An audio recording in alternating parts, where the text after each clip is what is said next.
In August 2025, the Forward Carrier Strike Group had been doing what American sailors have done here for 40 years, keeping the North Atlantic open so IKEA furniture could reach American living rooms.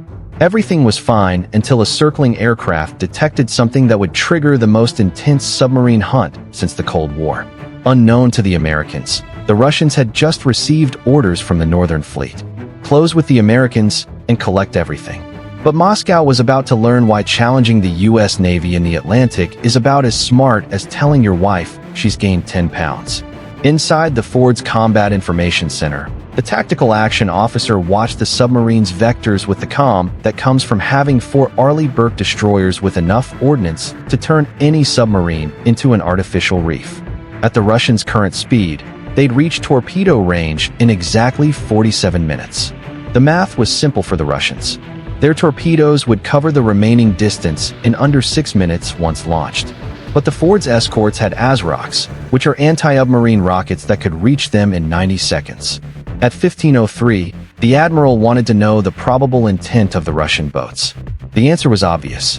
At current speed and heading, they'd be within intelligence collection range in 40 minutes. The recommendation was to go to general quarters.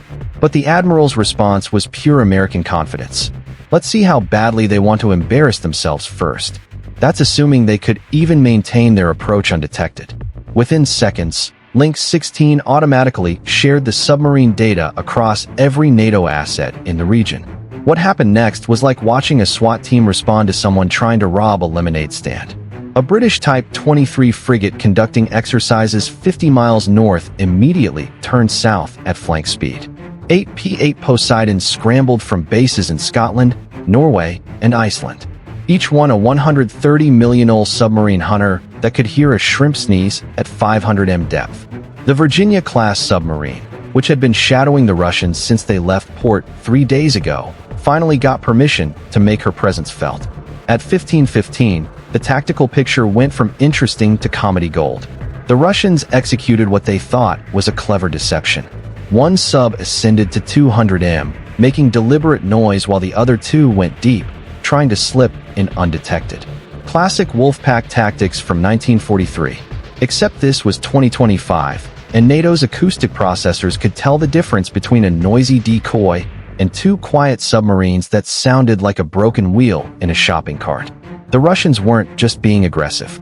They were attempting a coordinated intelligence operation that would have been cutting edge in 1985.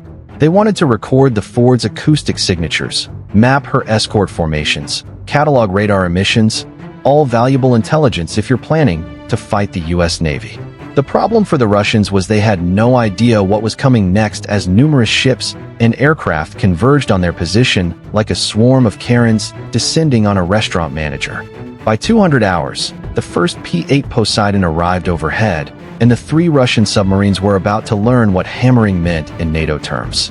The P-8 is a Boeing 737 that gave up carrying tourists to Florida to become the world's most sophisticated submarine hunter. It costs $130 million and can hear a dolphin argue with its spouse at 500 m depth. The P-8 started its work by dropping sonobuoys in what's called a boxing pattern. These die-cast buoys, directional command-activated sonobuoy systems, basically underwater microphones that scream at submarines until they give up their position, cost more than most Russians make in a year. And NATO was giving them away like they were going out of style. Each buoy started pinging active sonar at 140 dB. For reference, that's louder than a gunshot. And it's happening inside a metal tube. Imagine being locked in a shipping container while someone plays drums on the outside forever. Inside the Kazan, the first ping hit like someone had replaced their submarine with a giant bell and the rock had just taken a swing. The sonar operators ripped off their headphones so fast they probably needed neck surgery. That beautiful silent service reputation gone. They were now the loudest thing in the ocean. Like a Harley-Davidson at a meditation retreat every 30 seconds. Ping. No escape, no relief, just ping.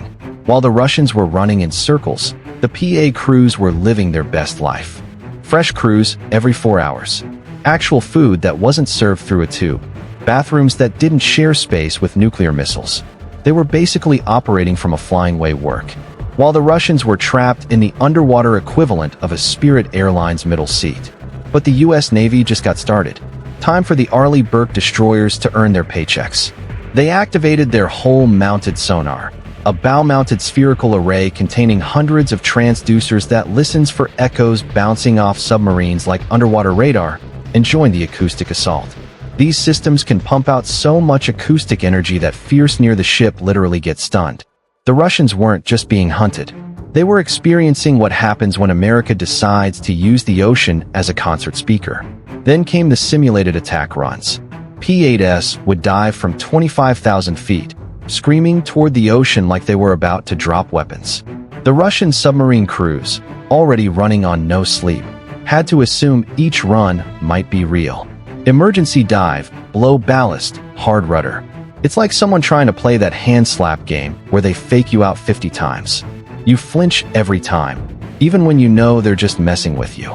The Cassin tried the submarine equivalent of flooring it in a police chase, a 30-knot sprint to break contact. The OK-650V reactor pushed 43,000 horsepower through the water, which sounds impressive until you realize it made them sound like someone threw a washing machine full of hammers down an elevator shaft. But why would the Russians put up with all this crap? Look at the radars on the Ford's mast. Every radar has a fingerprint, specific frequencies, pulse patterns, power levels. Get those, and you can develop jammers to bind it. They were recording the entire electromagnetic spectrum, cataloging every emission. The carrier launches aircraft every 90 seconds during flight ops. That pattern tells you crew shift schedules, maintenance windows, and vulnerability periods.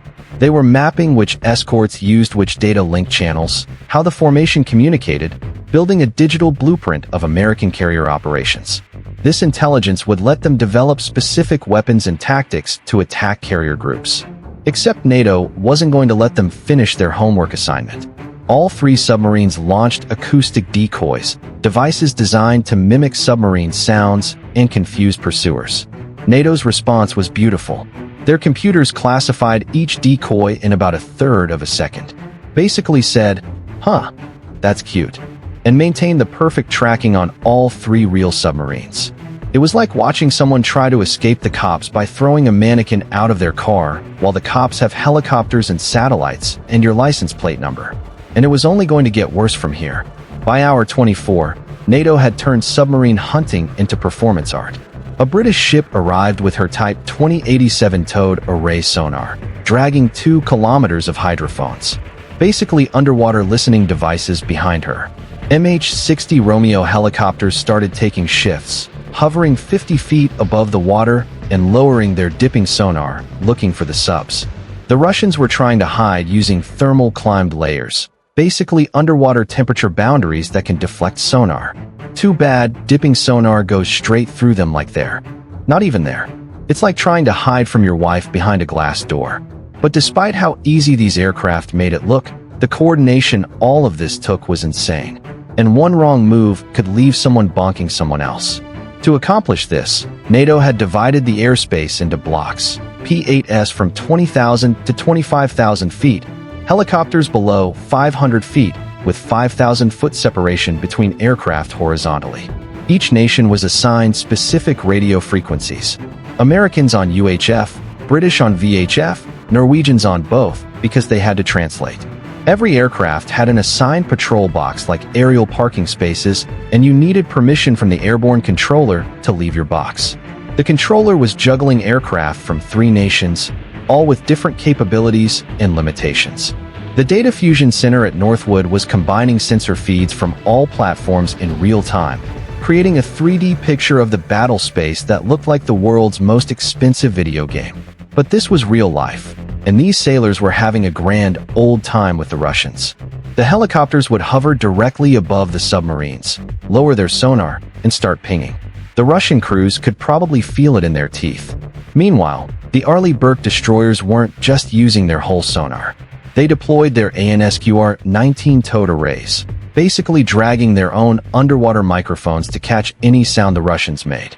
Rumor has it one Russian submariner asked his captain if they could just surface and apologize because the pings were hurting his tummy. The Russians weren't just being hunted. They were experiencing what happens when America decides to use the ocean as a speaker system. The submarines soon had more sonar contacts on their screen than a Kardashian has Instagram notifications between P-8s above helicopters at medium depth and surface ships all around them. This wasn't hunting anymore. This was a smackdown. NATO had turned the Norwegian Sea into a 48-hour EDM festival where Russia couldn't find the exit and the base never stopped. But here's the beautiful part. Remember that Virginia-class submarine we mentioned? For 48 hours, this American submarine maintained perfect trail position using its TB-34 towed array sonar running so quiet on electric motors that it was basically a ghost with torpedoes. The crew was watching this unfold like a Netflix documentary called Making a Submariner, Why Russia Can't. They were recording every sound, every evasive maneuver, every desperate attempt to break contact. The Russians tried everything. Hide in underwater canyons. NATO positioned helicopters directly overhead with dipping sonar, like fishing in a barrel. Changed depth radically. The destroyer sonar could track them from the surface to the sea floor. Sprint and drift. The American sub matched every move like a dance partner who knew the routine better than they did. At one point, the captain decided to send a message. One quick pulse of active sonar from their BQQ-10 bow array. Not enough to give away their exact position, but enough to let the Russians know they've been followed the entire time. Imagine being stalked by John Cena for 2 days. You can't see him, but he's definitely there. And he occasionally whispers, "You can't see me," just to mess with your head. By day 2, P-8 crews had developed a system. They timed their sonar pings to prevent REM sleep cycles just as the Russian crews would start to drift off. Ping. It's like having a roommate who sets their alarm for every 5 minutes, but never actually gets up.